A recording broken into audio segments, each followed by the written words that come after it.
আরে দাঁড়াও দাঁড়াও দাঁড়াও, স্ক্রল করে যাচ্ছ কোথায়? কথাটা একটু শুনে যাও, প্রমিস করছি মনটা ভালো হয়ে যাবে। এত ভাবছো কি? সত্যি বলছি।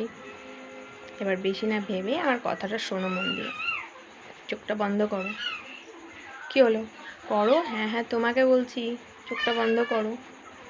এবার চোখটা বন্ধ করে আমি যেটা বলছি সেটা মন দিয়ে ভাবো। অঝোরে বৃষ্টি পড়ছে, ব্যালকানিতে তুমি বসে আছো, তোমার হাতে একটা গরম কফির কাপ, একটা সুন্দর রোম্যান্টিক গান চলছে, তোমার পাশে বসে আছে তোমার প্রিয় মানুষটা, যার কাঁধে মাথা রেখে তুমি বৃষ্টি উপভোগ করছো। ব্যাস ব্যাস, আর বেশি ভাবতে হবে না। কি হলো এবার বলো চটপট, কোনটা ভালো হয়ে গেছিল তো? হারিয়ে গেছিলে তো স্বপ্নের জগতে? বলো বলো বলো বলো।